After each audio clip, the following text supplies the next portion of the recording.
রাত যখন 12টা 28, এত রাতে আমরা দুজন কোথায় যাচ্ছি দেখতে হলে পুরো ভিডিওটাই দেখতে হবে। আসসালামু আলাইকুম সবাইকে, কী অবস্থা সকল প্রিয় ভাই ও বোনেরা, সবাই আপনারা কেমন আছেন? আজকে অনেক দিন পরে আবারও একটি নতুন ভিডিও নিয়ে আপনাদের মাঝে হাজির হয়েছি। তো আমি এবং আমার একমাত্র স্বামী আমরা দুজন মিলে বের হয়ে গেছি এত রাত্রে ঘুরতে। তো আজকে সে আমাকে কোথায় ঘুরতে নিয়ে যাচ্ছে সেটা দেখতে হলে ভিডিওটা না টেনে সম্পূর্ণ দেখেন। সত্যিকার অর্থে কিন্তু ঢাকা মানে রাতের ঢাকা অনেক সুন্দর, অনেক মানে একদম নিরিবিলি, কোনো হইচই নাই, পরিবেশটা খুবই সুন্দর। তো আমরা যখন বের হয়েছি এই সময়টা কাউরান বাজার আমরা অতিক্রম করলাম, যে কাউরান বাজারে হচ্ছে কাঁচার তরকারির যে একটা বাজার বসে ওই রাত্রবেলা। তো ঢাকায় সেই গাড়িগুলো ঢুকলো, মানে প্রত্যেকটা কাঁচা তরকারির আর কি গাড়ি। তো আমরা কাউরান বাজার অতিক্রম করে চলে গেলাম শাহবাগ। আজকে হচ্ছে আমাদের দুজনের মেইন উদ্দেশ্য হচ্ছে আমরা আজকে ঢাকা ঘুরবো। তো অনেক দিনের ইচ্ছাই ছিল যে রাতের ঢাকা শহর ঘুরে দেখার। তো আমি এবং আপনাদের ভাইয়া দুজনে বেরোয় গেছি, পুরা প্ল্যানটাই ছিল আপনাদের ভাইয়ার। তো এত নিরিবিলি রাস্তা, কোনো হইচই নাই, কোনো জ্যাম নাই, জ্যামবিহীন ঢাকা শহর সত্যিকার অনেক মানে ভালো লেগেছে। আর পরিবেশটা খুবই ভালো ছিল, ঠান্ডা একটা আবহাওয়া ছিল।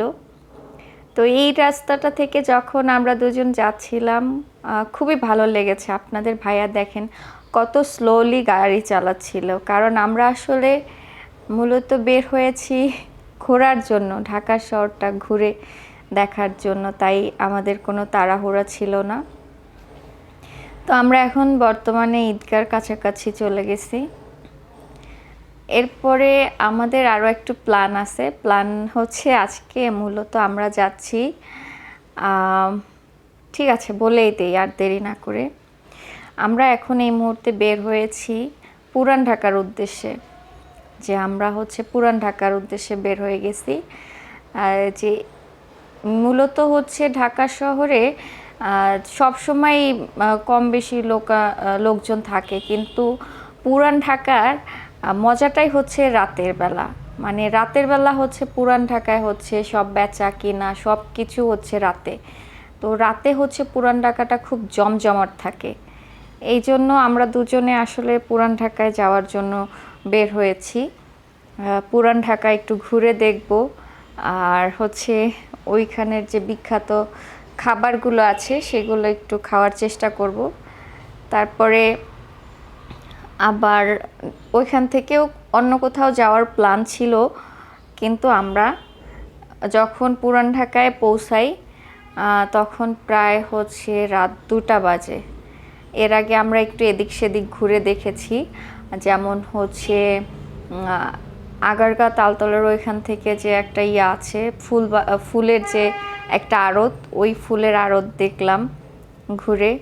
তো ওই সময় ভিডিও ফুটেজটা নিতে আমি ভুলে গিয়েছিলাম, মানে এত ফুল দেখে মানে আমি একদম অবাক হয়ে গেছি, এই কারণে আর নিতে পারি নাই। তা আমরা বিউটির লাচ্ছি দেখতে পাচ্ছি সবাই অলরেডি, হচ্ছে আমরা চলে আসছি পুরান ঢাকায়। তো পুরান ঢাকায় যে এখন যে রাত 2টা বাজে এটা কিন্তু মনেই হচ্ছে না। এখন যে রাত 2টা বাজে, পুরান ঢাকার জ্যাম এবং হচ্ছে এখানকার মানুষজন দেখে মনে হচ্ছে না যে রাত 2টা বাজে। তা আমরা এখন হচ্ছে প্রথমত আমরা যে গিয়েছিলাম একটু হাজির বিরিয়ানি খাবো, পুরান ঢাকার সেই বিখ্যাত হাজির বিরিয়ানি, কাঁঠাল পাতায় যে হাজির বিরিয়ানিগুলো দেয় ওইটা খাওয়ার জন্য বের হয়েছি। তো আমরা একটু সামনে আগাই গেলাম, যেহেতু আপনার ভাইয়া হচ্ছে প্রথমবার হচ্ছে বাইকে করে গেছে, তো লোকেশনটা আসলে চিনতে পারতেছিলাম না। এরপরে আমরা একটু সামনে আগায়ে হচ্ছে হানিফের সামনে চলে যাই, হানিফ বিরিয়ানির সামনে চলে যাই। কিন্তু ওইখানে যে কি পরিমাণ ভিড় মানে বলায় মানে করা, এই যে আমরা যখন পুরান ঢাকায় মানে হাজির বিরিয়ানির এই সাইডের রাস্তায় বের হয়েছি ঢুকতেছিলাম, ওই সময়টাই যে হানিফের সামনে প্রচুর ভিড় ছিল। হানিফ কারণ ওই সময় হচ্ছে হাজির বিরিয়ানির ওইখানে এখন পর্যন্ত মানে খাবার শেষ হয়ে গেছে পরে আবার একটা খাবার আনতে গেছে, তো ওই সময় একটু ভিড় কম ছিল, এই কারণে হানিফের সামনে প্রচুর ভিড়। সামনে আবার হচ্ছে বোখারি বিরিয়ানি, কিন্তু এইখানে কোনো লোক নাই, একটা লোকও নাই, একদমই মানে একদমই খালি। আর হানিফের সামনে দেখেন প্রচুর ভিড়। তো আমরা যেহেতু হাজির বিরিয়ানি খাবো এটা নিয়ত করে গেছি, এই কারণে আর আমরা হানিফে খাই নাই। তো আমরা ওইখান থেকে একটু বের হয়ে সামনের দিকে আসলাম, এসেই দেখি এখানে ছোট ছোট বাচ্চারা এবং একটু মধ্যম বয়সী লোকেরা হচ্ছে বেলি ফুলের মালা বিক্রি করতেছে। মানে দেখে অনেক ভালো লাগতেছিল, এত রাতে তাও আবার হচ্ছে বেলি ফুলের মালা বিক্রি করতেছে। মানে সত্যি পুরান ঢাকার সৌন্দর্য, পুরান ঢাকার সব কিছু দেখতে হলে রাতের বেলায় যেতে হবে, এরকমের একটা মানে মনে হয়েছিল আমার। তা আমরা হাজির বিরিয়ানির সামনে চলে আসছি।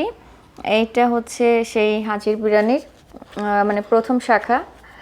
তো আমরা এইখানে আসার পরে দেখি, প্রথমে মনে করছিলাম যে ভিড় নাই, তো আপনাদের ভাইয়া গাড়ি পার্কিং করে আমরা ভিতরের উদ্দেশ্যে যাচ্ছিলাম, এখন দেখতেছি ওরা অলরেডি খাবার নিয়ে আসছে।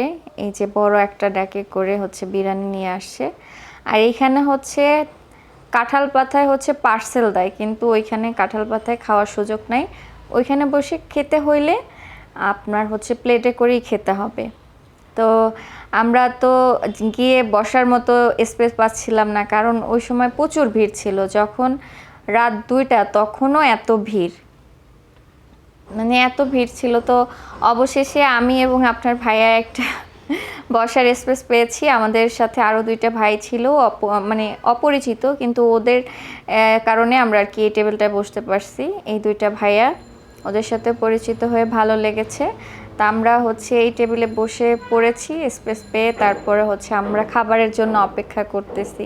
মানে কত ভিড় এইখানে হচ্ছে, যখন খাবার খেতে হয় তখন লাইনে দাঁড়ায়া হচ্ছে মানে জায়গা নিতে হয়, এরকমের একটা বিষয়। তা আমি সেই ফাঁকে একটু আমার ভিডিও করে নিলাম, এবং আমরা খাওয়া দাওয়া শেষ করে হচ্ছে আমরা বিউটির লাচ্ছির কাছে চলে যাই। আপনারা সবাই জানেন আমি হচ্ছে খাওয়া দাওয়ার কোনো ভিডিও হচ্ছে ছাড়ি না, মানে খাবার দেখাই না ভিডিওতে, কিন্তু মাঝে মধ্যে টুকটাক দেখাইতে হয়।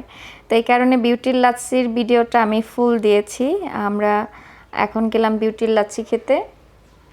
তো এইখানে হচ্ছে উনি হচ্ছে এখানের আদি, মানে বিউটির লাচ্ছির 2টা শাখা আছে পুরান ঢাকাতে। তো উনি হচ্ছে একদম শুরু থেকে যে শুরু করেছিল উনি, এবং ওনার ভাইয়ের আরও একটা দোকান আছে অপোজিট সাইডে একটু দূরে, তো ওইটা হচ্ছে ওনার ভাইয়ের, কিন্তু অরিজিনালে হচ্ছে উনি আর কি প্রথম বিউটির লাচ্ছির যাত্রা শুরু করে। তো আমরা দুজন এখানে আসছে, তারপরে হচ্ছে লাচ্ছি নিয়ে নিলাম, কারণ এখানেও বসার কোনো স্পেস নাই, দাঁড়ায় খেতে হবে, কারণ প্রচুর ভিড়। এটা যে রাত 2টা আমার মনেই হয় নাই। তো আমরা দুজনে লাচ্ছি নিয়ে নিলাম, আর আপনার ভাইয়া বলতেছে তার অনেক ভালো লেগেছে। সব মিলিয়ে আজকের ঘোরাঘুরিটা অনেক সুন্দর ছিল। সবাই ভালো থাকবেন, আল্লাহ হাফেজ।